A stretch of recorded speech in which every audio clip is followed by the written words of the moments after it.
What's up, everybody? It's JT Sports Match, you guys, with another video. This video I'm here with my Tampa Bay Buccaneers versus the Seattle Seahawks Week 9 NFL preview and prediction. I'm going to be previewing this matchup and get my prediction for who will win this game. And before I begin, make sure to like the video, subscribe to the channel, little NFL videos and college football videos daily. Also, make sure to hit that notification bell. The bell is on the right side of the subscribe button. It will alert you every time I upload a new video so you don't miss out on my new uploads. Now, in this game, we have the 2-5 Tampa Bay Buccaneers, who are coming off of a very disappointing loss versus the Tennessee Titans.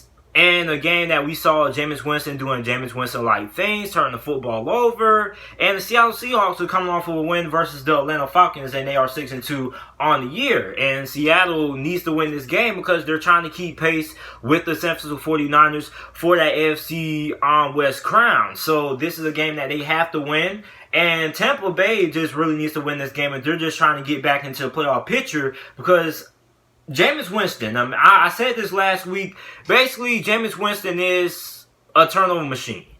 Jameis Winston is on pace to have 28 or 30 touchdowns and 18 interceptions. And God knows how many fumbles he's going to have. So Jameis Winston has been getting defended by Bruce Arians. Bruce Arians is still going to bat for Jameis Winston. Tampa Bay Buccaneers fans, or most of the Tampa Bay Buccaneers fan base is pretty much done with Jameis Winston. And Jameis Winston is my favorite NFL player, but at this point, I still can't keep defending Jameis Winston's play, man. He has to be a lot better with the football. I mean, this dude is averaging nearly 4 turnovers per game, and you just can't have that, man. Maybe 2 turnovers I could live with, but I mean, this dude is just a turnover machine. And if Jameis Winston wasn't turning the ball over so much, Tampa Bay, if Jameis Winston wasn't turning the football over so much, this Tampa Bay team wouldn't be 2-5 right now. This Tampa Bay Buccaneers team will probably have 4 wins. Maybe they'll probably be in a better spot than where they are now at 2-5. So Jameis Winston's turnovers has really deflated the Tampa Bay Buccaneers. Not just the offense, but the defense, because the Tampa Bay Buccaneers defense has been playing really well. And I wasn't expecting this Tampa Bay Buccaneers defense to be this good, but a lot of people aren't really giving the Tampa Bay Buccaneers defense the credit it deserves because of how many bad spots they get placed in because of Jameis Winston's recklessness and all of his turnovers. So the Tampa Bay Buccaneers defense gets placed in bad spots, and plus they have to be on the field a lot because Jameis Winston is always turning the football over. So I don't really think the Tampa Bay Buccaneers defense is getting the attention that it deserves because they always get put back on the field in tough spots over Jameis Winston's reckless play. So, I mean, Jameis Winston, man, is basically, he is what he is. He's going to be a turnover machine. He has a lot of upside. He's the best quarterback, has the best completion percentage in the NFL against the blitz. But other than that, man, he's just been a turnover machine. But the thing with Jameis Winston is that although he's a turnover machine, you get a lot of big plays out of Jameis Winston. This is a guy who hit Mike Evans on a lot of big plays last week, had a lot of big touchdown passes. And I mean, this Tampa Bay Buccaneers offense, when Jameis Winston gets tired, he's not turning the football over. This Tampa Bay Buccaneers offense is almost unstoppable when Jameis Winston gets in the groove and he's not turning the football over. But a big thing that has derailed the Tampa Bay Buccaneers has been Jameis Winston's reckless play and his turnovers. And like I said earlier in this video, Jameis Winston didn't have all the turnovers, then Tampa Bay probably wouldn't be 2-5 right now. They probably would have a way better record than what they have right now at this point in the season. Now, for the Seattle Seahawks, this is a Seattle Seahawks team that is still trying to keep pace with the San Francisco 49ers right now, who are currently undefeated. And Seattle, man, this is a Seattle Seahawks team that is looking pretty well. Now, in that Atlanta Falcons game, they were pretty much dominating the Atlanta Falcons for most of the game, but then Atlanta started getting on a little bit of a run. But for the most part, Seattle did pretty well. They handled business in that Atlanta Falcons game. So, for the Seattle Seahawks, man, I mean, this is a team that has been very good on the offensive side of the ball. This offensive line is starting to come together. This has probably been the best offensive line performance that the Seattle Seahawks have had in a very long time, and out of the last couple of seasons. Russell Wilson, I mean, he's having an MVP caliber season. They're having success running the football as well. So, I mean, this is a very good Seattle Seahawks team, man, and this game is going to be at home as well. And we already know how tough it is to go up to Seattle and get a win at Seattle. So, I mean, Tampa Bay is going to have their work cut out for them. So looking at my keys to victory, what both of these teams will be able to do to win this game, I mean, Jameis Winston has to limit the turnovers. And I know a lot of people are getting tired of seeing me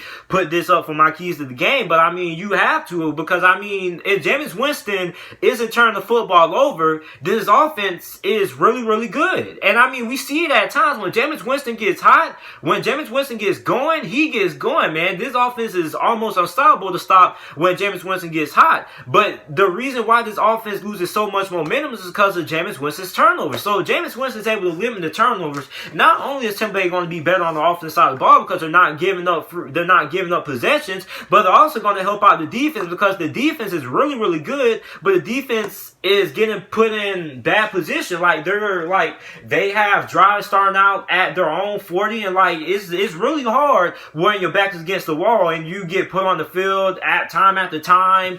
And I mean, it's just eventually it catches up to you. So guys start getting tired and things like that. So Jameis Winston's able to limit the turnovers. I mean, not only is it going to help the offense a lot because it's going to increase the offensive chances of scoring and keep up the flow of the game and things like that for the offense, but also it's going to help out the defense because the defense is going to have to be on the field so much, and the defense is going to be in so much bad position to work with because of Jameis Winston's reckless turnovers. So Jameis Winston, man, I mean, just try to at least have only 2 turnovers. I'm not asking for a lot because, it's really, really asking a lot for Jameis Winston to have a complete game with no turnovers. I mean, the chances Jameis Winston has of having a game with no turnovers is the same chance that my grandma has winning the lottery. Very, very slim. So, I mean, if Jameis Winston can at least just limit his turnovers to at least 2 turnovers per game, then I think Tampa will be in a very solid spot to win this game. Now, next up, Tampa needs to get these tight ends involved. Now, a big thing that's been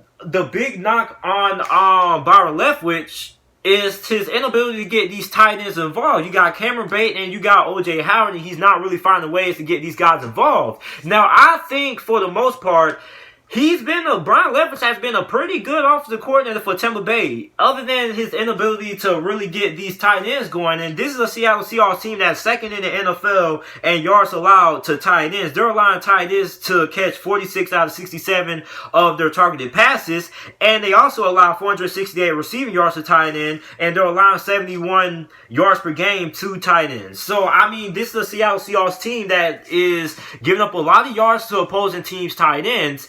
And this is Tampa. Tampa has to be able to expose those flaws in Seattle Seahawks defense and their inability to guard tight ends. And I mean, I don't really understand why they're having such a hard time trying to incorporate at least O.J. Howard, because O.J. Howard last year, if he never would have gotten injured, he would have been in the Pro Bowl.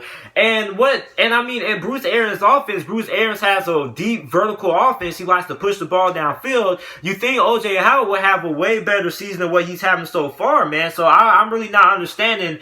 Every time I see O.J. Howard get targeted, it's always on some screen pass or like a little intermediate route. Make O.J. Howard go vertical, man. I mean, this guy is a matchup nightmare. He has great size that most safeties can't guard, and he's he's too fast for most linebackers to cover. So he's really a mismatch nightmare, and I'm really struggling to figure out why it's so hard for Byron Leftwich to get these tight ends involved, man. So Byron Leftwich, if Tampa wants to win this game, a big hole that they can exploit in the Seattle Seahawks defense is how Seattle has struggled to guard tight ends so far this season. So now what Seattle has to be able to do to win this game, they have to limit the big pass plays. Now, although Jameis Winston is reckless and he's a very, very aggressive quarterback, you still have the big play possibility. With Jameis Winston at quarterback, you're still going to get the turnovers, but you're going to get the big plays in the pass game as well. With Chris Godwin and Mike Evans, both of those guys having Pro Bowl caliber seasons, Chris Godwin has been the more consistent wide receiver than Mike Evans, but Mike Evans has had some big performances as well. So, I mean, Seattle has to be able to keep everything in front of them, and they got to limit the big passing plays that Tampa has in the passing game. And the last thing Seattle has to be able to do is they have to be able to get pressure on Jameis Winston. Now, Jameis Winston, I mean, Bruce Arians has also put the blame on the offensive line and the wide receivers, and I agree,